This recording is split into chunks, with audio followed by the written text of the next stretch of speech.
ಇಂದಿನ ನಿಮ್ಮ ಕನಸೇನಿದೆ? ಸಾಯಿ ಈಶ್ವರ್ ಟಿವಿ ಎಂಬ ಚಾನೆಲ್ ಆರಂಭವಾಗ್ತಾ ಇದೆ, ಲೋಕಾರ್ಪಣೆ ಆಗ್ತಾ ಇದೆ. ಸೊ ಇದು ನಿಮ್ಮ ಕನಸು. ಇಲ್ಲಿ ಆದಷ್ಟು ಅನೇಕ ಸಾಧಕರನ್ನ ನೀವು ಪರಿಚಯಿಸಲಿಕ್ಕೋಸ್ಕರ ಈ ಒಂದು ಚಾನೆಲ್ ಅನ್ನ ಶುರು ಮಾಡಿದ್ದೀರಾ. ಇದರಲ್ಲಿ ಮೊದಲಿಗೆ ನಿಮ್ಮನ್ನೇ ನಾವು ಪರಿಚಯಿಸ್ತಾ ಇದ್ದೇವೆ. ಸೊ ಈ ಒಂದು ಕನಸಿನ ಕುರಿತು ನಿಮ್ಮ ಒಂದಿಷ್ಟು ಅನಿಸಿಕೆಗಳನ್ನು ಹಂಚಿಕೊಳ್ಬಹುದಾ? ಖಂಡಿತವಾಗಿ.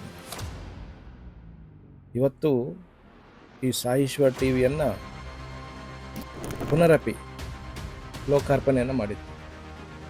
ಇದರ ಹಿಂದೆ ನನ್ನ 26 ವರ್ಷ ಹಿಂದಿನ ಕನಸಿದೆ.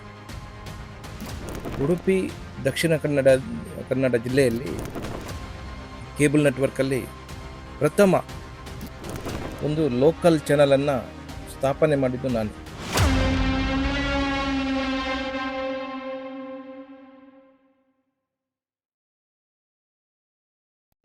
ಗುರುಬ್ರಹ್ಮ ಗುರು ವಿಷ್ಣು ಗುರುದೇವೋ ಮಹೇಶ್ವರಃ, ಗುರು ಸಾಕ್ಷಾತ್ ಪರಬ್ರಹ್ಮ ತಸ್ಮೈ ಶ್ರೀ ಗುರುವೇ ನಮಃ. ಗುರುಭ್ಯೋ ನಮಃ. ಸಾಯಿರಾಮ್. ಗುರುವಿನ ಕೃಪೆಯೇ ನಮ್ಮ ಬದುಕಿಗೆ ಬೆಳಕು ಹಾಗೂ ಸಾಯಿ ನಾಮವೇ ನಮ್ಮ ಹೃದಯದ ನಾದ ಅಂತ ಹೇಳ್ತಾ, ನಮಸ್ಕಾರ ಬಂಧುಗಳೇ. ನಾನು ಚಂದ್ರಿಕಾ ಕುಂದಾಪುರ. ಸಾಯಿ ಈಶ್ವರ್ ಟಿವಿಯ ವಿಶೇಷ ಪಾಡ್ಕಾಸ್ಟ್ಗೆ ನಿಮ್ಮೆಲ್ಲರಿಗೂ ಹೃತ್ಪೂರ್ವಕವಾದ ಸ್ವಾಗತ ಸುಸ್ವಾಗತವನ್ನ ಕೋರ್ತಾ ಇದ್ದೇನೆ. ಗುರುಗಳ ಅಮೂಲ್ಯವಾದ ಮಾತುಗಳು, ಆಧ್ಯಾತ್ಮಿಕ ಚಿಂತನೆಗಳು ಹಾಗೂ ಜೀವನಕ್ಕೆ ದಾರಿದೀಪವಾಗುವಂತಹ ಸಂದೇಶಗಳನ್ನ ನಿಮ್ಮೊಂದಿಗೆ ಹಂಚಿಕೊಳ್ಳುವ ಈ ಸುಂದರವಾದ ಸಂವಾದಕ್ಕೆ ಇಂದು ನಾವು ಸಾಕ್ಷಿಯಾಗಲಿದ್ದೇವೆ. ಆತ್ಮೀಯರೇ, ಇಂದು ನಮ್ಮ ಜೊತೆ ಪೂಜ್ಯ ಶ್ರೀ ಶ್ರೀ ಸಾಯಿ ಈಶ್ವರ್ ಗುರುಜಿಯವರು ಉಪಸ್ಥಿತರಿದ್ದಾರೆ. ಇವರಿಗೆ ಈ ಒಂದು ಪಾಡ್ಕಾಸ್ಟ್ಗೆ ಹೃತ್ಪೂರ್ವಕವಾಗಿ ಸ್ವಾಗತ ಸುಸ್ವಾಗತವನ್ನ ಕೋರ್ತಾ ಇದ್ದೇನೆ.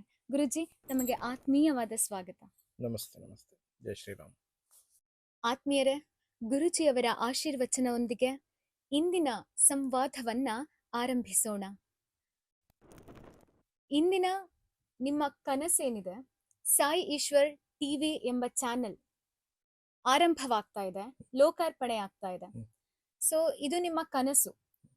ಇಲ್ಲಿ ಆದಷ್ಟು ಅನೇಕ ಸಾಧಕರನ್ನ ನೀವು ಪರಿಚಯಿಸಲಿಕ್ಕೋಸ್ಕರ ಈ ಒಂದು ಚಾನೆಲ್ ಅನ್ನ ಶುರು ಮಾಡಿದ್ದೀರಾ. ಇದರಲ್ಲಿ ಮೊದಲಿಗೆ ನಿಮ್ಮನ್ನೇ ನಾವು ಪರಿಚಯಿಸ್ತಾ ಇದ್ದೇವೆ. ಸೊ ಈ ಒಂದು ಕನಸಿನ ಕುರಿತು ನಿಮ್ಮ ಒಂದಿಷ್ಟು ಅನಿಸಿಕೆಗಳನ್ನ ಹಂಚಿಕೊಳ್ಬಹುದಾ? ಖಂಡಿತವಾಗಿ. ಇವತ್ತು ಈ ಸಾಯಿಶ್ವರ್ ಟಿವಿಯನ್ನು ಪುನರಪಿ ಲೋಕಾರ್ಪಣೆಯನ್ನು ಮಾಡಿದ್ವಿ. ಇದರ ಹಿಂದೆ ನನ್ನ 26 ವರ್ಷ ಹಿಂದಿನ ಕನಸಿದೆ. ಉಡುಪಿ ದಕ್ಷಿಣ ಕನ್ನಡ ಜಿಲ್ಲೆಯಲ್ಲಿ ಕೇಬಲ್ ನೆಟ್ವರ್ಕಲ್ಲಿ ಪ್ರಥಮ ಒಂದು ಲೋಕಲ್ ಚಾನಲನ್ನು ಸ್ಥಾಪನೆ ಮಾಡಿದ್ದು ನಾನೇ. ಕರಾವಳಿ ಚಾನಲ್ ಅಂತೇಳಿ ನಾನು 26 ವರ್ಷ ಮೊದಲು ಪ್ರಾರಂಭ ಮಾಡಿದ್ದೆ. ಆದರೆ ಕ್ರಮೇಣ ಏನಾಯ್ತು ಅಂತ ಹೇಳಿದ್ರೆ, ನನ್ನ ವ್ಯವಹಾರದಲ್ಲಿ ನಾನು ಬದಲಾವಣೆ ಕಂಡ ಕಾರಣ ಆ ಚಾನಲ್ಗಳನ್ನು ಅಲ್ಲಿ ಬಿಟ್ಟುಬಿಟ್ಟೆ. ಅದಾದ ನಂತರ ಬೇರೆ ಬೇರೆ ಕಡೆಯಿಂದ ಚಾನಲ್ಗಳು ಬಂದಿರ್ಬೋದು. ಒಂದು ಹೆಮ್ಮೆ ಏನಿದೆ ಅಂತ ಹೇಳಿದ್ರೆ, 26 ವರ್ಷಕ್ಕೂ ಮೊದಲು ಈ ಚಾನಲನ್ನು ಪ್ರಾರಂಭ ಮಾಡಿದಂಥ ಹೆಮ್ಮೆ ಖಂಡಿತವಾಗಿಯೂ ನನಗೆ ಇದೆ. ಆಗ ಒಂದಷ್ಟು ಕನಸಿತ್ತು ನಮಗೆ. ನಮ್ಮ ಪರಿಸರದಲ್ಲಿರುವಂತಹ ತುಂಬ ಬೇರೆ ಬೇರೆ ಕ್ಷೇತ್ರಗಳಲ್ಲಿ ಸಾಧನೆ ಮಾಡುವವರಿದ್ದಾರೆ, ಅವರನ್ನು ಜಗತ್ತಿಗೆ ತೋರಿಸಬೇಕೆಂಬ ಒಂದು ನನ್ನ ಕನಸಿತ್ತು. ಆ ಒಂದು ಕನಸನ್ನು ಸುಮಾರು 23ನೇ ಇಸ್ವಿ ಅಂದರೆ 2023ರಲ್ಲಿ ಮತ್ತೆ ಈ ಒಂದು ಸಾಯಿಶ್ವರ್ ಟಿವಿ ಅಂತೇಳಿ ನಾವೊಂದು ದೊಡ್ಡ ಪ್ರಮಾಣದಲ್ಲಿ ಒಂದು ಸ್ಟುಡಿಯೋವನ್ನು ಮಾಡಿ ಆ ಕಾರ್ಯಕ್ರಮವನ್ನು ಪ್ರಾರಂಭ ಮಾಡಿದೆ. ಸುಮಾರು 1 ವರ್ಷ ಒಳ್ಳೆ ರೀತಿಯಲ್ಲಿ ಕಾರ್ಯಾಚರಿಸ್ತಿತ್ತು. ಆದರೆ ಒಂದು ದಿನ ಕೂಡ ನಾನು ಈ ಒಂದು ಸ್ಟುಡಿಯೋದಲ್ಲಿ ಬಂದು ಯಾವುದೇ ರೀತಿಯ ಕಾರ್ಯಕ್ರಮಗಳನ್ನು ಕೊಡಲಿಲ್ಲ. ಇವತ್ತು ಪುನರಪಿ ಒಂದು ಚಾನಲ್ ಓಪನ್ ಆಗಿದೆ. ಅದರಲ್ಲಿ ಪ್ರಥಮ ಬ್ರಾಡ್ಕಾಸ್ಟ್ ಏನಿದೆ ಅದನ್ನು ನನ್ನ ಮುಖಾಂತರನೇ ಪ್ರಾರಂಭಿಸಬೇಕು ಅಂತೇಳಿ ನೀವೆಲ್ಲ ಇಚ್ಛೆಪಟ್ಟಿದ್ದೀರಿ. ಖಂಡಿತವಾಗಿಯೂ ತುಂಬ ಸಂತೋಷ. ಇಲ್ಲಿ ಮತ್ತಷ್ಟು ಸಾಧಕರು ಬರಲಿಕ್ಕಿದ್ದಾರೆ. ಬೇರೆ ಬೇರೆ ಕ್ಷೇತ್ರದಲ್ಲಿ ಸಾಧನೆ ಮಾಡಿರ್ಬೋದು. ತಮ್ಮ ಕ್ರೀಡಾ ಕ್ಷೇತ್ರದಲ್ಲಿ ಮಾಡಿರ್ಬೋದು, ಅಧ್ಯಾತ್ಮ ಕ್ಷೇತ್ರದಲ್ಲಿ ಮಾಡಿರ್ಬೋದು, ಅಥವಾ ಜೀವನದಲ್ಲಿ ನೊಂದು ಸಾಧನೆ ಮಾಡಿದವರು ಅನೇಕರಿದ್ದಾರೆ ನಮ್ಮ ಆಸುಪಾಸಲ್ಲಿ. ಅವರನ್ನು ಕೂಡ ಸಾಮಾನ್ಯವಾಗಿ ಎಲ್ರಿಗೂ ಪರಿಚಯಿಸಬೇಕೆಂಬ ಒಂದು ಮೂಲ ಧ್ಯೇಯದಿಂದ ಈ ಒಂದು ಚಾನಲ್ ಪ್ರಾರಂಭವಾಗಿದೆ. ಇವತ್ತು ತುಂಬ ಹೆಮ್ಮೆ ಇದೆ. ಪ್ರಥಮ ಒಂದು ಕಾರ್ಯಕ್ರಮವನ್ನು ಪ್ರಾರಂಭಿಸ್ತಾ ಇದ್ದೇವೆ. ಇದು ತುಂಬ ಹೆಮ್ಮೆ ಆಗಿದೆ. ಗುರುಜಿ ಅವರೇ, ಈ ಒಂದು ಚಾನೆಲ್ ಮಾಡ್ಬೇಕಂದ್ರೆ ನಿಮ್ಗೆ ಹೇಗೆ ಸಹಕಾರವಾಯಿತು ಅಂತ? ಪ್ರಥಮದಲ್ಲಿ ಹೇಗಿತ್ತಂತ ಹೇಳಿದ್ರೆ, ಈ ಕ್ಷೇತ್ರವನ್ನು ಸ್ಥಾಪನೆ ಮಾಡಿದಾಗ ಒಂದು ಚಿಕ್ಕ ರೀತಿಯಲ್ಲಿ ಒಂದು ಸ್ಟುಡಿಯೋ ಅಂತ ಹೇಳಿದರೆ, ನಾವು ಪ್ರವಚನಗಳನ್ನು ಕೊಡುವಂಥದ್ದು, ಒಳ್ಳೆಯ ಸಂದೇಶಗಳನ್ನು ಜನರಿಗೆ ತಿಳಿಸುವಂಥದ್ದು, ಮತ್ತು ನಮ್ಮಲ್ಲಿದ್ದಂತಹ ಮಾಹಿತಿಗಳನ್ನು ಜನರಿಗೆ ತಲುಪಿಸಬೇಕೆಂಬ ಒಂದು ದೈವ ಉದ್ದೇಶದಿಂದ ಚಿಕ್ಕ ರೀತಿಯಲ್ಲಿ ಒಂದು ಕೋಣೆಯನ್ನು ಆಗಿನೇ ಕಾದಿರಿಸಿದ್ದೆ. ಈ ಕ್ಷೇತ್ರ ಮಾಡುವಾಗಲೇ ಈ ಸ್ಟುಡಿಯೋದ ಒಂದು ಪರಿಕಲ್ಪನೆ ಇತ್ತು. ಕ್ರಮೇಣ ಅದನ್ನು ದೊಡ್ಡ ರೀತಿಯಲ್ಲಿ ನಾವು ಪರಿಚಯಿಸಬೇಕೆಂಬುದಾಗಿ ದೊಡ್ಡ ರೀತಿಯಲ್ಲಿ ಒಂದು ಸ್ಟುಡಿಯೋವನ್ನು ಮಾಡಿದ್ವಿ. ಇವತ್ತು ಸುಮಾರು ಒಂದು 2 ವರ್ಷದಿಂದ ಯಾವುದೇ ರೀತಿಯ ಕಾರ್ಯಾಚರಣೆ ನಡೀತಿರಲಿಲ್ಲ. ಈಗ ಮತ್ತೆ ಪುನರಪಿ ಇದೊಂದು ಕಾರ್ಯಕ್ಕೆ ಬಂದಿದೆ. ಹಾಗಾಗಿ ಈ ಒಂದು ಸ್ಟುಡಿಯೋದ ಪರಿಕಲ್ಪನೆ ಮೊದಲೇ ಇದ್ದ ಕಾರಣ ಇವತ್ತು ಕಾರ್ಯಕ್ರಮಗಳನ್ನು ಮಾಡಲಿಕ್ಕಾಗಿ ಕೇವಲ ನಮ್ಮ ಚಾನಲ್ ಅಂತಲ್ಲ, ಸಾಯಿ ಈಶ್ವರ್ ಟಿವಿ ಏನಿದೆ ಅದು ಮಾತ್ರ ಅಲ್ಲ, ಬೇರೆ ಬೇರೆ ಸ್ಥಳೀಯಲ್ಲಿ ಬೇರೆ ಬೇರೆ ಯೂಟ್ಯೂಬರ್ಸ್ಗಳಿದ್ದಾರೆ, ಬೇರೆ ಬೇರೆ ಒಂದು ಕಂಟೆಂಟ್ ಕ್ರಿಯೇಟ್ ಮಾಡುವವರಿದ್ದಾರೆ. ಅವ್ರಿಗೆಲ್ರಿಗೂ ಉಪಯೋಗವಾಗಲಿ ಎಂಬುದಾಗಿ ಈ ಸ್ಟುಡಿಯೋನ ಇಟ್ಟಿದ್ದೀನಿ. ಅನೇಕ ಯೂಟ್ಯೂಬರ್ಸ್ ಬಂದು ಇಲ್ಲಿ ತಮ್ಮ ಕಾರ್ಯಕ್ರಮಗಳನ್ನು ರೆಕಾರ್ಡ್ ಮಾಡಿಕೊಂಡು ಹೋಗ್ತಾರೆ. ಅದು ಕೂಡ ನನಗೆ ಸಂತೋಷ ಇದೆ. ಏನಂತ ಹೇಳಿದ್ರೆ, ಇವತ್ತು ಯುವಕರಿಗೂ ಒಂದು ಪ್ರೋತ್ಸಾಹವನ್ನು ಕೊಟ್ಟಂತೆ ಆಗುತ್ತೆ. ಆ ರೀತಿ ಈ ಒಂದು ಸಾಯಿ ಈಶ್ವರ್ ಸ್ಟುಡಿಯೋ ಏನಿದೆ ಇವತ್ತು ಕೆಲಸವನ್ನು ಮಾಡ್ತಾ ಇದೆ. ಮತ್ತೆ ಒಂದು ಪ್ರೇರಣೆ, ಉತ್ತೇಜನವನ್ನು ಕೊಡುವಂಥದ್ದು ಕೂಡ ಈ ಸ್ಟುಡಿಯೋದಲ್ಲಿ ನಡೀತಾ ಇದೆ. ಆತ್ಮೀಯರೇ, ಇಂದಿನ ಸ್ಪರ್ಧಾತ್ಮಕ ಕಾಲದಲ್ಲಿ ನನ್ನ ಹಾಗೆ ಸಾಧನೆಯನ್ನ ಮಾಡಿದಂತಹ ಇತರ ಸಾಧಕರನ್ನ ಕೂಡ ಈ ಲೋಕಕ್ಕೆ ಪರಿಚಯಿಸಬೇಕೆಂಬ ನಿಮ್ಮ ಮನೋಭಾವ, ಹೃದಯವಂತಿಕೆಗೆ ಗೌರವಿಸುತ್ತಾ, ಇವತ್ತಿನ ಸಾಧಕರ ಪರಿಚಯ ಕಾರ್ಯಕ್ರಮದಲ್ಲಿ ಸದ್ದು ಮಾಡುತ್ತಿರುವ ಪ್ರಶ್ನೆ ಏನಂದ್ರೆ, ಹುಟ್ಟಿನ ಸತ್ಯವನ್ನ ತಿಳಿಯುವಂತಹ ಆತ್ಮ ಪರಮಾತ್ಮ ಎಂಬ ಒಳಚಿಂತನ ಕಾರ್ಯಕ್ರಮವನ್ನ ಈಗಾಗಲೇ ನೀವು ಸಾಕಷ್ಟು ಕಡೆ ನೆರವೇರಿಸಿಕೊಟ್ಟಿದ್ದೀರಾ. ಗುರುಗಳೇ, ಸಾರ್ವಜನಿಕರ ಒಂದು ನೇರವಾದ ಪ್ರಶ್ನೆ ಇದೆ. ಅದೇನಂದ್ರೆ, ಈ ಒಂದು ಆತ್ಮ ಪರಮಾತ್ಮ ಜೀವನದ ಸತ್ಯ ದರ್ಶನ ಎಂಬ ಒಳಚಿಂತನ ಶಿಬಿರವನ್ನ ನೀವು ಸಾರ್ವಜನಿಕವಾಗಿ ಮಾಡಲು ನಿಮಗೆ ಸಿಕ್ಕಂತಹ ಪ್ರೇರಣೆ ಏನು? ಹೇಗೆ ಇದು ಸಾಧ್ಯವಾಯಿತು ಅಂತ? ನಾನು ಯಾವಾಗ ನನ್ನ ಜೀವನದಲ್ಲಿ ನನ್ನ ಸತ್ಯವನ್ನು ಕಂಡುಕೊಂಡೇನ, ಆ ದಿನಗಳಿಂದ ನನ್ನಲ್ಲಿ ಆದಂಥ ಬದಲಾವಣೆಗಳು, ನಾನು ಕಂಡಂಥ ನನ್ನ ಹುಟ್ಟಿನ ಸತ್ಯವನ್ನು ನಾನು ಹೇಗೂ ಅನುಭವಿಸಿದ್ದೀನಿ, ಅದನ್ನು ಇತರರಿಗೂ ತಿಳಿಸಬೇಕು. ಇವತ್ತು ಎಲ್ಲರ ಒಟ್ಟು ಒಂದು ತಾಯಿಯ ಸಾಕ್ಷಿ ಮುಖೇನ ಒಂದು ತಾಯಿಯ ಗರ್ಭದಿಂದ ಹುಟ್ಟಾಗತ್ತೆ. ಆ ಮಗು ಹುಟ್ಟಿದ ಮಗುವಿಗೆ ಆ ಮಗುವಿನ ಕರ್ತವ್ಯ ಏನೆಂಬುದನ್ನು ಆ ಪರಮಾತ್ಮ ಅವರಿಗೆ ಸರಿಯಾದ ರೀತಿಯಲ್ಲಿ ಪ್ರೇರಣೆ ರೂಪದಲ್ಲಿ ಕೊಡೋದು ಕಷ್ಟ. ಯಾಕಂತೇಳಿದ್ರೆ, ಇವತ್ತು ಹೇಗಿದೆ ಅಂತೇಳಿದ್ರೆ, ಗುರುಕುಲ ಪದ್ಧತಿ ಅಲ್ಲ, ಮೊದಲು ಗುರುಕುಲ ಪದ್ಧತಿ ಇತ್ತು. ಯಾವ ರೀತಿ ಗುರುಕುಲ ಪದ್ಧತಿ ಅಂತ ಹೇಳಿದ್ರೆ, ಅಲ್ಲಿ ಯಾವುದೇ ರೀತಿಯ ಸರ್ಟಿಫಿಕೇಟ್ಗೆ ವ್ಯಾಲ್ಯೂ ಅಲ್ಲ. ಅವರ ಸಾಧನೆ, ಅವರಲ್ಲಿರುವಂಥ ನಿಷ್ಠೆ, ಅವರು ಬದುಕುವಂಥ ರೀತಿ, ಅದು ಗುರುವಿಗೆ ಮೆಚ್ಚುಗೆ ಆದರೆ ಅವರು ಅವನಿಗೆ ತನ್ನಲ್ಲಿದ್ದಂಥ ವಿದ್ಯಾ ಗುರು ಪರಿಪೂರ್ಣವಾಗಿ ಅವರಿಗೆ ದಾರಿ ಇರ್ತಿತ್ತು. ಯಾವುದೇ ರೀತಿಯ, ಈಗ ನಾವು ಸ್ಕೂಲ್ಗೆ ಹೋದಾಗ ಒಂದು 6 ಸಬ್ಜೆಕ್ಟ 7 ಸಬ್ಜೆಕ್ಟ ಇಟ್ಕೊಂಡು ನಾವು ಕಲಿತೀವಿ, ಅದು ಒಂದೇ ರೀತಿಯಾಗಿರುತ್ತೆ. ಅದು ಎಲ್ಲರೂ ಒಂದೇ ರೀತಿ ಕಲಿಬೇಕು. ಆದರೆ ಈ ಗುರುಕುಲ ಪದ್ಧತಿಯಲ್ಲಿ ಏನಿತ್ತು ಅಂತ ಹೇಳಿದ್ರೆ, ನಿಮ್ಮಲ್ಲಿ ಏನು ಸಾಮರ್ಥ್ಯ ಇದೆ, ನಿಮ್ಮ ಹುಟ್ಟಿನ ಸತ್ಯ ಏನು, ನೀವು ಯಾಕೆ ಜನ್ಮವನ್ನು ತಾಳಿದಿರಿ, ನೀವು ಈ ಸಮಾಜಕ್ಕೆ ಏನು ಕೊಡಬೇಕು, ನಿಮ್ಮಿಂದ ಈ ಪ್ರಕೃತಿಗೆ ಏನು ಕೊಡುವಂಥದ್ದು, ಅದು ಈ ಗುರುಕುಲ ಪದ್ಧತಿಯಲ್ಲಿ ಗುರು ವಿದ್ಯೆಯ ಮುಖಾಂತರ ಕಂಡುಕೊಂಡು ಆ ವಿದ್ಯೆಯನ್ನು ಅವರಿಗೆ ಗುರುಗಳು ಕೊಡ್ತಾ ಇದ್ರು. ಒಂದೇ ರೀತಿಯ ವಿದ್ಯೆ ಅಲ್ಲ, ಬೇರೆ ಬೇರೆ ವಿದ್ಯೆಗಳನ್ನು ಬೇರೆ ಬೇರೆ ರೀತಿಯಲ್ಲಿ ಕೊಡ್ತಾ ಇದ್ರು.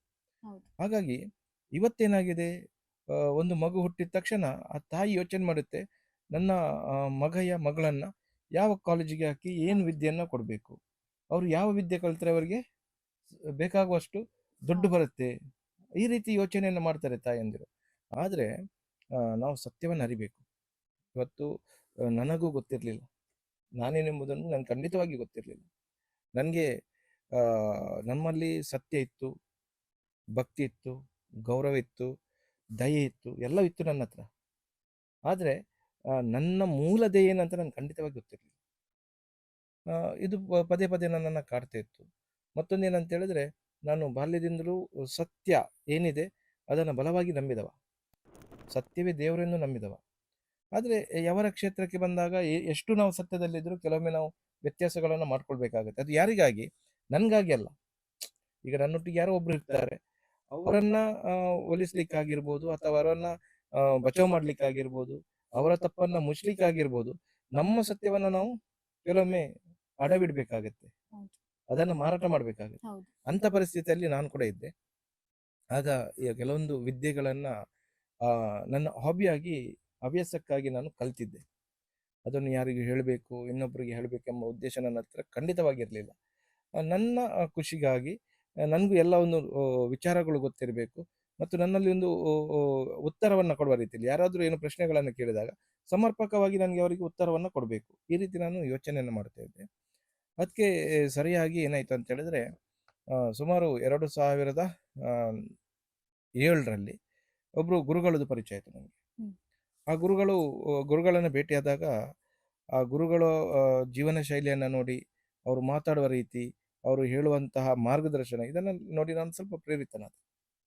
ಯಾಕೆ ನಮ್ಮಲ್ಲಿ ಸಾಧ್ಯ ಇಲ್ವಾ?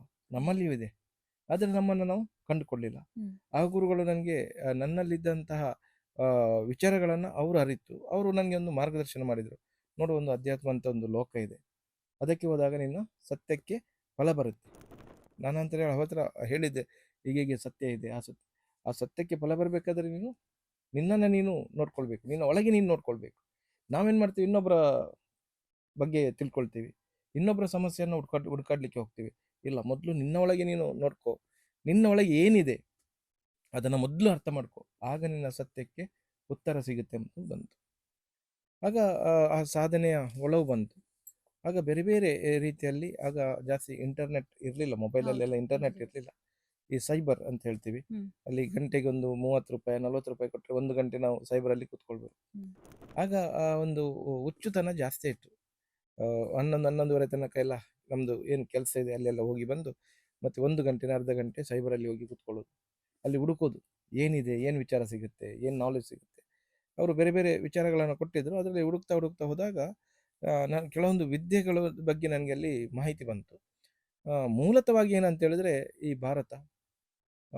ಭಾರತದಲ್ಲಿ ಈ ಜಾತಕ ಆಗಿರ್ಬೋದು, ಭವಿಷ್ಯಗಳನ್ನು ನುಡಿಯುವಂಥದ್ದಾಗಿರ್ಬೋದು, ಜ್ಯೋತಿಷವನ್ನು ಹೇಳುವಂಥದ್ದಾಗಿರ್ಬೋದು, ಪೂಜೆ ಆಗಿರ್ಬೋದು, ಹೋಮ ಆಗಿರ್ಬೋದು, ಇದು ದೇಶದ ವಿಶ್ವದ ಉದ್ದಗಲಕ್ಕೂ ಇದೆ ಎಂಬುದನ್ನು ನೋಡ್ಲಿಕ್ಕೆ ಹೋದೆ ನಾನು. ಆಗ ಹೆಚ್ಚಾಗಿ ನಮಗೆ ಕಂಡು ಬಂದದ್ದು ಶ್ರೀಲಂಕಾ, ನೇಪಾಳ ಅಥವಾ ಭಾರತ, ಇಲ್ಲಿ ಈ ಪೂಜೆ ಪುರಸ್ಕಾರಗಳನ್ನು ಮಾಡುವಂಥದ್ದಿದೆ. ಆದರೆ ಹೊರಲೋಕದಲ್ಲಿ ನಾವು ನೋಡ್ತಾ ಹೋದಾಗ ಅಲ್ಲಿ ಹೇಗಿತ್ತು ಅಂತ ಹೇಳಿದ್ರೆ, ಸ್ವಯಂ ಸಾಧನೆ, ಅಂದರೆ ನಮ್ಮ ಅಂತರಾತ್ಮದ ಸಾಧನೆನೇ ಜಾಸ್ತಿ ಇದೆ.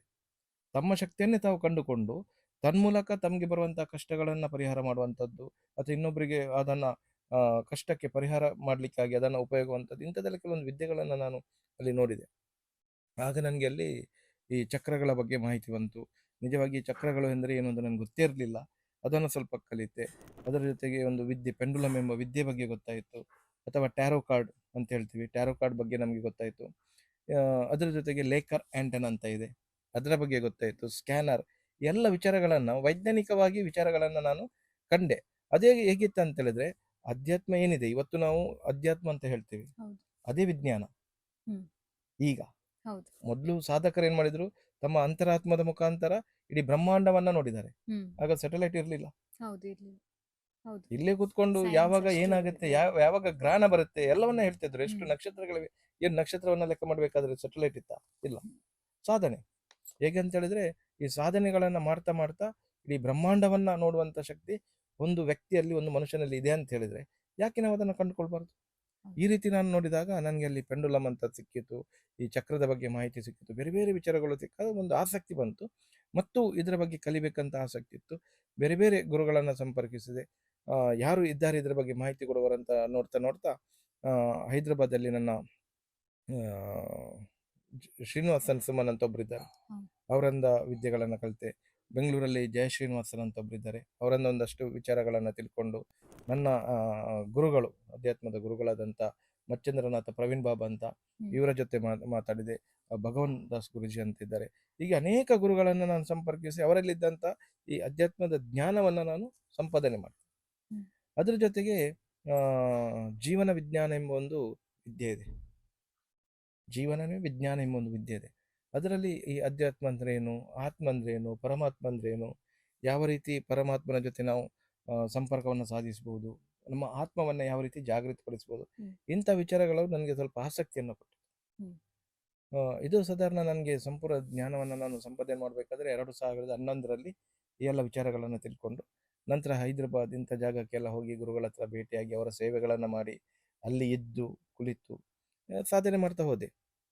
ಆಗ ನಾನು ಕಲಿತಂಥ ಎಲ್ಲ ವಿದ್ಯೆಗಳನ್ನು ಜನರಿಗೆ ಕೊಡಬೇಕು. ಹೌದು. ಕೇವಲ ನಾನು ವಿದ್ಯೆಯನ್ನು ಕಲಿತೇನಾಗಬೇಕು. ನಾನು ಹೇಗೂ ಪರಿವರ್ತನೆ ಆಗಿದ್ದೀನಿ. ಹ್ಮ್. ನನ್ನ ಜೀವನದಲ್ಲಿ ನಾನು ಸತ್ಯವನ್ನು ಕಂಡಿದ್ದೀನಿ. ಜನರಿಗೆ ತಿಳಿಸಬೇಕು.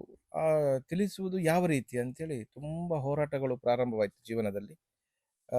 ಸುಮಾರು ನನ್ನ ಜೀವನದಲ್ಲಿ 9 ವರ್ಷ ಅಂದರೆ ಈ ವಿಚಾರವನ್ನು ಜನರಿಗೆ ಕೊಡಬೇಕು ಅಂಥೇಳಿ.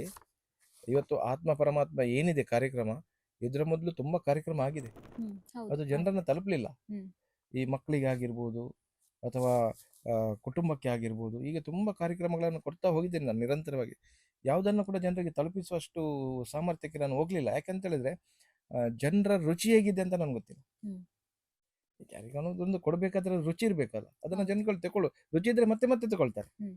ರುಚಿ ಇಲ್ಲ ಅಂತ ಹೇಳಿದ್ರೆ ತಿರುಗಿ ಕೂಡ ನೋಡೋದಿಲ್ಲ, ಬೇಡ ಅಂತ ಬಿಟ್ಟು ಬಿಡ್ತಾರೆ. ಹೌದು. ಆದರೆ ಜನರಿಗೆ ಕೊಡಬೇಕು ನನಗೆ. ಆಗ ಎಲ್ಲ ವಿದ್ಯೆಗಳನ್ನು ಒಟ್ಟು ಸೇರಿಸಿದೆ. ಹ್ಮ್. ಎಲ್ಲವನ್ನ ಜನರಿಗೆ ತಲುಪಿಸಬೇಕಾದ್ರೆ ಹೇಗೆ ಒಂದು 3 ಗಂಟೆಯಲ್ಲಿ, ಈಗ ಇವತ್ತು ನಾವು 2.5 ಗಂಟೆ ಪಿಕ್ಚರ್ ನೋಡ್ತೀವಿ. ಹೌದು. ಆ ಪಿಕ್ಚರ್ ಸಮಯದಲ್ಲಿ ಜೀವನದ ಸತ್ಯ ದರ್ಶನವನ್ನು ಮಾಡಬೇಕಂತ 9 ವರ್ಷದ ಹೋರಾಟ ಇದೆ. ಹ್ಮ್. ಯಾವಾಗಲೂ ಸಮಯ ಸಿಕ್ಕಾಗ ಕೂತ್ಕೊಳ್ಳೋದು, ಏನು ಕೊಡ್ಬೋದು, ಹೇಗೆ ಕೊಡ್ಬೋದು, ಎಲ್ಲ ವಿಷಯಗಳು ಬರಬೇಕು ಅದರಲ್ಲಿ. ನಾನೇನು ಕಲ್ತಿದ್ದೀನ ಅಂಥದ್ದೆಲ್ಲ ವಿಚಾರಗಳನ್ನು ಅದರಲ್ಲಿ ತರಬೇಕು. ಈ ರೀತಿಯೆಲ್ಲ ಪ್ಲ್ಯಾನ್ ಮಾಡಿ ಮಾಡಿ ಮಾಡಿ ಮಾಡಿ ಕಡೆಗೆ ಒಂದು ಆತ್ಮ ಪರಮಾತ್ಮ ಅಂತ ಒಂದು ಕಾನ್ಸೆಪ್ಟನ್ನು ತೆಗ್ದು. ಹ್ಮ್. ಇವತ್ತು ನಮ್ಮ ದೇಹ ಇದೆ. ಹೌದು. ಎಲ್ಲರೂ ಹೇಳ್ತಾರೆ ಆತ್ಮದ ಬಗ್ಗೆ ಮಾತ್ರ ಮಾತಾಡ್ತಾರೆ. ಹ್ಮ್. ಹೌದು. ಆತ್ಮ ಪರಮಾತ್ಮನ ಬಿಂದು. ಹ್ಮ್. ಅರ್ಥ ಆಗುತ್ತಾ? ಈಗ ಒಂದು ಸಾಗರ ನೀರಿದೆ. ಹ್ಮ್. ಆ ಸಾಗರದಲ್ಲಿ ಒಂದು ಬಿಂದು ನೀರು ನೀವು ತೆಗೆದ್ರೆ ಏನು ಇರುತ್ತೆ? ಆತ್ಮ. ಹಾಗೆ ಸಾಗರ ಏನಿದೆ ಅದು ಪರಮಾತ್ಮ. ನಾನು ಅದರ ಬಗ್ಗೆ ತುಂಬ ಆಸಕ್ತಿ ಪಡೆದು ಅದನ್ನು ಯಾವ ರೀತಿ ತರ್ಬೋದು ಏನಂತ ಪ್ಲ್ಯಾನ್ ಮಾಡಿ ಆತ್ಮ ಪರಮಾತ್ಮ ಅಂತ ಒಂದು ಕಾರ್ಯಕ್ರಮವನ್ನು ಪ್ರಾರಂಭ ಮಾಡಿದೆ. ಮತ್ತೊಂದು ಸಂಕಲ್ಪ ಮಾಡಿದೆ. ಹ್ಮ್. ಇದು ನನ್ನ 10ನೇ ಕಾರ್ಯಕ್ರಮ. ಹ್ಮ್.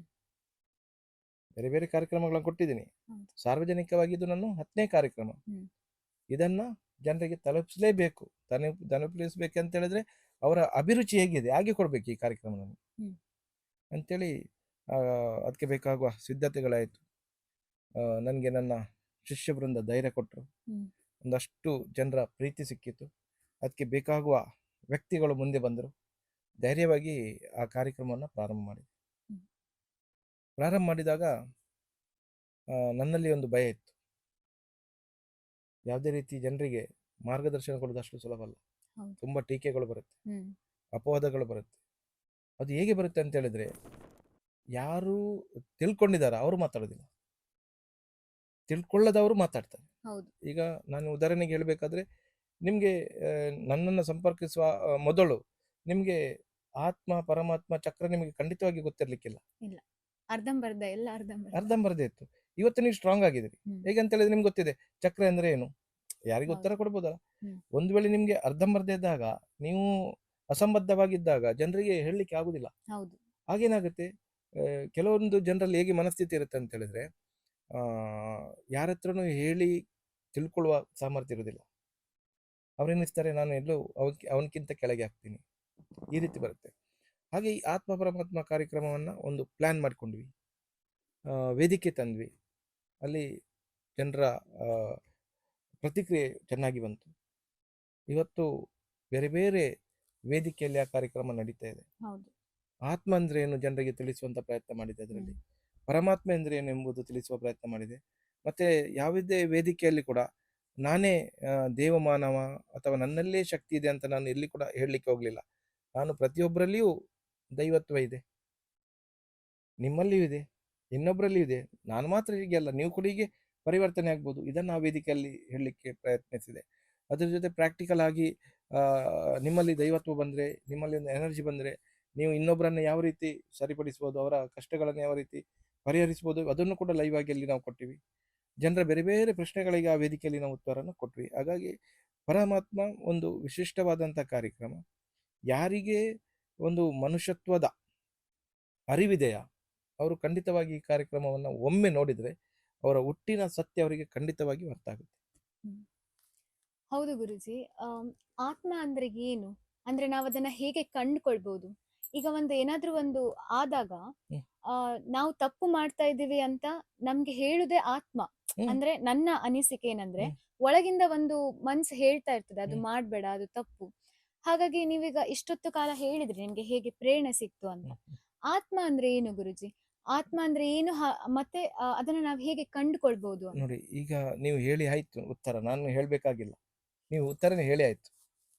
ನೀವು ತಪ್ಪು ಮಾಡುವಂಥ ಪ್ರಜ್ಞೆ ನಿಮ್ಗೆ ಇದೆಯಾ? ಹಾ. ಖಂಡಿತ ಗೊತ್ತಾಗುತ್ತಲ್ಲ. ಬುದ್ಧಿ ಇದೆ ಅಲ್ಲ, ಹ್ಮ್. ಹೌದಲ್ಲ? ನಾನು ಹೇಳುವಂಥದ್ದು ಆತ್ಮ. ಆತ್ಮ ಅಂತ ಹೇಳಿದ್ರೆ ಅದು ನಿಮ್ಮದೇ ಆದಂಥ ಒಂದು ಶಕ್ತಿ, ಹ್ಮ್. ನಿಮ್ಮದೇ ಸ್ವಭಾವ. ಅದು ನಿಮಗೆ ಹೇಗೆ ಬಂದಿರುತ್ತೆ ಅಂತ ಹೇಳಿದ್ರೆ, ನೀವು 84 ಲಕ್ಷ ಜೀವರಾಶಿಯಲ್ಲಿ ಕೂಡ ಒಬ್ಬ ಮನುಷ್ಯ ಜೀವ ಬಂದಿದ್ದೀರಿ. ಹ್ಮ್. ನೀವು ಒಂದೆರಡು ಮೂರು ಜನ್ಮದಲ್ಲಿ ಮಾಡಿದಂತಹ ಕರ್ಮಗಳೇನಾದರೂ ಇದ್ದಿದ್ರೆ ಈಗ ನೀವು ಚಂದ್ರಿಕಾ ಆಗಿ ಅದನ್ನು ಸರಿಪಡಿಸ್ಲಿಕ್ಕಾಗಿ ಬಂದಿದ್ದೀರಿ. ಹ್ಮ್. ನಿಮ್ಮ ತಂದೆ ತಾಯಿ ಸಾಕ್ಷಿ ಆಗಿರ್ಬೋದು. ಹೌದು. ನೀವೊಂದು ದೇಹ, ಹ್ಮ್. ಆ ದೇಹದೊಳಗೆ ಆತ್ಮ ಏನಿದೆ ಅದು ಏನೋ ಒಂದು ಜನ್ಮದಲ್ಲಿ ಮಾಡಿದಂಥ ಪಾಪ ಇರ್ಬೋದು, ಪುಣ್ಯ ಇರ್ಬೋದು. ಅದನ್ನು ಈ ಜನ್ಮದಲ್ಲಿ ಅದನ್ನು ಮುಂದುವರಿಸಲಿಕ್ಕೆ ಮತ್ತು ಮೋಕ್ಷದ ಹಾದಿಗೆ ಹೋಗಲಿಕ್ಕೆ ಪ್ರತಿಯೊಂದು ಜೀವಿ ಕೂಡ ಏನು ಮಾಡ್ತದೆ ಅಂತ ಹೇಳಿದ್ರೆ ಮೋಕ್ಷಕ್ಕೆ ಕಾಯುತ್ತೆ. ಮನುಷ್ಯ ಜನ್ಮ ಕಡೆಗೆ ಬರುವಂಥದ್ದು. ಅದರಲ್ಲಿ 1,000 ಜನ್ಮ ಇದೆ. ಮನುಷ್ಯನಿಗೆ 1,000 ಜನ್ಮ ಬರುತ್ತಂತೆ. ಹ್ಮ್. ಈ ಗರುಡ ಪುರಾಣದ ಆಧಾರದಲ್ಲಿ 1,000 ಜನ್ಮ ಬರುತ್ತೆ. ಹಾಗಾಗಿ ನಿಮ್ದಿದು 10ನೇ ಜನ್ಮ ಆಗಿರ್ಬೋದು, ಹ್ಮ್. 20ನೇ ಜನ್ಮ ಆಗಿರ್ಬೋದು, ಮತ್ತು ಮೊದಲ ಜನ್ಮ ಮನುಷ್ಯ ಜನ್ಮ ಆಗಿರ್ಬೋದು. ನೀವು ಈಗ ಇಲ್ಲಿ ಏನು ಒಳ್ಳೇದು ಮಾಡ್ತೀರಾ, ಏನು ಒಳ್ಳೇದು ಮಾಡ್ತೀರಾ ಅದ್ರ ಮೇಲೆ ನಿಮ್ಮ ಮೋಕ್ಷದ ದಾರಿಯ ಒಂದು ನಿಯಮ ಇರುತ್ತೆ. ಹ್ಮ್. ಇಲ್ಲಿ ಆತ್ಮ ಅಂತ ಬಂದಾಗ ನೋಡಿ, ಈಗ ನಾನು ನೀವು, ನನ್ನ ಆತ್ಮ ಬೇರೆನೆ, ನನ್ನ ಯೋಚನೆ ಬೇರೆನೇ ಇದೆ, ನನ್ನ ಬುದ್ಧಿಯೇ ಬೇರೆ ಇದೆ, ನನ್ನ ಸ್ವಭಾವನೆ ಬೇರೆ ಇದೆ. ನಿಮ್ಮದು ಸ್ವಭಾವನೆ ಬೇರೆ ಇದೆ, ನಿಮ್ಮ ಬುದ್ಧಿ ಬೇರೆನೇ ಇದೆ. ಈಗ ನಿಮ್ಮ ಆತ್ಮ ನನ್ನ ಆತ್ಮ ಬೇರೆನೆ, ಆದರೆ ಕಡೆಗೆ ಸೇರುವಂಥದ್ದು ಮೂಲ ಏನಂತ ಹೇಳಿದ್ರೆ ಪರಮಾತ್ಮ, ದೇವರು ಹ್ಮ್. ಅಂತ ಹೇಳ್ತೀವಿ ನಾವು. ಹಾಗಾಗಿ ಆತ್ಮವನ್ನು ನಾವು ಯಾವ ರೀತಿ ಗುರುತಿಸ್ಬೋದು ಅಂತ ಹೇಳಿದ್ರೆ ನಮ್ಮ ಸ್ವಭಾವದ ಮುಖಾಂತರ ನಾವು ಆತ್ಮವನ್ನು ಗುರುತಿಸಲಿಕ್ಕೆ ಆಗುತ್ತೆ. ನೀವೆಷ್ಟು ಚೆನ್ನಾಗಿದ್ದೀರಿ, ನೀವೆಷ್ಟು ಚೆನ್ನಾಗಿ ಕೆಲಸ ಮಾಡ್ತಾ ಇದ್ದೀರಿ, ನಿಮ್ಮ ನಮ್ಗೆ ಸ್ವಯಂ ಗೊತ್ತಾಗುತ್ತಲ್ಲ. ಯಾರಾದರೂ ಹೇಳಬೇಕಾ? ಇಲ್ಲ. ನೀವು ಹೌದು. ತಪ್ಪು ಮಾಡಿದರೆ ನೀವು ತಪ್ಪು ಮಾಡಿದ್ರೆ ಅಂತ ಗೊತ್ತಾಗತ್ತಾ? ಇಲ್ಲಿ ಆತ್ಮ ಎಂಬುದೇನಿದೆ ಸ್ವಯಂ ನನ್ನ ಸ್ವಭಾವ. ಹ್ಮ್. ಅದು ನಮ್ಗೆ ಕಮೆಂಟ್ ಮಾಡುತ್ತೆ, ಹೌದು. ನನಗೆ ಧೈರ್ಯ ಹೇಳುತ್ತೆ, ಬುದ್ಧಿ ಕೊಡುತ್ತೆ. ಇದನ್ನು ನಾವು ಧನಾತ್ಮಕವಾಗಿ ಕೊಂಡು ಹೋದಾಗ ಅದೇನಾಗುತ್ತೆ, ಪರಮಾತ್ಮನ ಜಾಗೃತಿಗೆ ಸಹಾಯ ಮಾಡುತ್ತೆ. ಹಾಗಾದ್ರೆ ಪರಮಾತ್ಮ ಅಂದ್ರೆ ಏನು? ಪರಮಾತ್ಮ ಅಂತ ಅದನ್ನ ಹೇಗೆ ಹೇಳಿದ್ರೆ ಅದೇ ಕಂಡುಕೊಳ್ಳೋದು? ಪರಮಾತ್ಮ ಅಂತ ಹೇಳಿದ್ರೆ ಮೂಲ ಶಕ್ತಿ. ಮೂಲ ಶಕ್ತಿ ಅಂತ ಹೇಳಿದ್ರೆ ಪರಮಾತ್ಮನ ಅಂಶ ಆತ್ಮ ಆದ ಕಾರಣ ಪರಮಾತ್ಮ ಎಲ್ಲಿ ಇರ್ತಾನೆ ಅಂತ ಹೇಳಿದ್ರೆ ಒಂದು ವ್ಯಕ್ತಿಯ ಹೃದಯದಲ್ಲಿರುವವನೇ ಪರಮಾತ್ಮ. ಹ್ಮ್. ಅದನ್ನ ನಾವು ಆತ್ಮ ಅಂತ ಹೇಳ್ತೀವಿ. ಆತ್ಮ ಮತ್ತೆ ಪರಮಾತ್ಮ ಒಂದು. ಈಗ ಪ್ರಾಣ ಹೋಯ್ತು, ನಾವೇನ್ ಹೇಳ್ತೀವಿ? ಪ್ರಾಣ ಹೋಯ್ತು ಪ್ರಾಣ. ಏನ್ ಹೇಳ್ತೀವಿ? ಪರಮಾತ್ಮನ ಕಡೆ. ಆತ್ಮ ಹೋಯ್ತು ಅಂತ ಹೇಳಿ ಅದನ್ನು ಜನರಲಿ ಆಗಿ ಮಾತಾಡ್ತಾರೆ. ಹೌದೌದು. ನಿಜವಾಗಿ ಪರಮಾತ್ಮ ದೇಹದಿಂದ ಹೊರಗೆ ಹೋಗುವಂಥದ್ದು. ಹ್ಮ್. ಆತ್ಮ ಅಲ್ಲೇ ಇರುತ್ತೆ. ಹಾ, ಹೌದು ಹೇಳ್ತಾರೆ. ಆತ್ಮ ಆತ್ಮ ಅಲ್ಲೇ ಇಲ್ಲೇ ಇರುತ್ತೆ, ಇದೆ, ಇದಾಗ್ತಾ ತಿರುಗಾಡ್ತಾ ಇದೆ. ಇದೆ. ಪ್ರೇತ ಅದು ಏನಿದೆ, ನೀವು ಏನು ಸಂಪಾದನೆ ಮಾಡಿದಿರಾ ಅದ್ರ ಮೇಲೆ ಅದು ನಿರ್ಧಾರ ಆಗುತ್ತೆ. ಅದು ಪರಮಾತ್ಮನ ಜೊತೆ ಲೀನ ಆಗ್ಬೇಕಾ ಬೇಡ ಅಂತ ಅದು ಅಲ್ಲಿ ತೀರ್ಮಾನ ಆಗುತ್ತೆ. ಹಾ. ನಿಮ್ಮಲ್ಲಿ ಆತ್ಮನೂ ಇದೆ, ಪರಮಾತ್ಮನೂ ಇದೆ. ಕೆಲವರು ಹೇಳ್ತಾರೆ ದೇಹದಲ್ಲಿ ಎಲ್ಲ ಒಟ್ಟಿಗೆ ಎರಡು ಕೂಡ ಇದೆ. ನೀವು ಪರಮಾತ್ಮನ ಸ್ವರೂಪ ಅಂತ ಹೇಳ್ತಿರಲ್ವಾ? ಹೌದು. ಹೌದು ನೀವು ಹೇಳ್ತಾರೆ. ಆತ್ಮದ ಸ್ವರೂಪ ಅಂತ ಹೇಳ್ತೀರಾ? ಇಲ್ಲ, ಇಲ್ಲ, ಪರಮಾತ್ಮನ ನೀವು ಸ್ವರೂಪ. ಪರಮಾತ್ಮನ ಸ್ವರೂಪ ಅಂತ ಹೌದು. ಹೇಳಿದ್ರೆ ಪರಮಾತ್ಮ ನಿಮ್ಮೊಳಗೆ ಇರಲೇಬೇಕಲ್ಲ. ಹೌದು. ಇವತ್ತು ನೋಡಿ, ಇದು ಕಲಿಯುಗ. ಹ್ಮ್. ಕಲಿಯುಗದಲ್ಲಿ ದೇವರಿಲ್ಲ ಈ ಲೋಕದಲ್ಲಿ, ಅಂದ್ರೆ ಭೂಮಿಯಲ್ಲಿ ಇಲ್ಲ. ಹ್ಮ್. ಹೌದು. ದೇವ್ರು ಏನ್ ಮಾಡಿದ್ದಾರೆ ಅಂದ್ರೆ ಬೇರೆ ಬೇರೆ ಗುರುಗಳನ್ನ ನೇಮಕ ಮಾಡಿರ್ಬೋದು, ಅಥವಾ ಜನ್ಮದಲ್ಲಿ ಕೊಟ್ಟಿರ್ಬೋದು. ಹ್ಮ್. ಅವರ ಸಾಮರ್ಥ್ಯಕ್ಕೆ ಯಾರನ್ನೊಬ್ರು ಕೊಟ್ಟಿರ್ಬೋದು. ಆದರೆ ಒಂದು ಗುರುವಾದವ ಸರಿಯಾದ ಒಂದು ಮಾರ್ಗದರ್ಶನ ಕೊಟ್ಟಾಗ, ಸರಿಯಾಗಿ ಇನ್ನೊಬ್ಬರನ್ನ ಗೈಡ್ ಮಾಡಿದಾಗ ಅವರಲ್ಲಿ ಆತ್ಮದ ನ್ಯೂನತೆಗಳು, ಅವರು ಮಾಡಿದಂಥ ಕರ್ಮಗಳನ್ನು ಸರಿಪಡಿಸಲಿಕ್ಕಾಗಿ ಗುರು ಒಂದು ಮಾರ್ಗದರ್ಶನವನ್ನು ಕೊಡ್ತಾನೆ.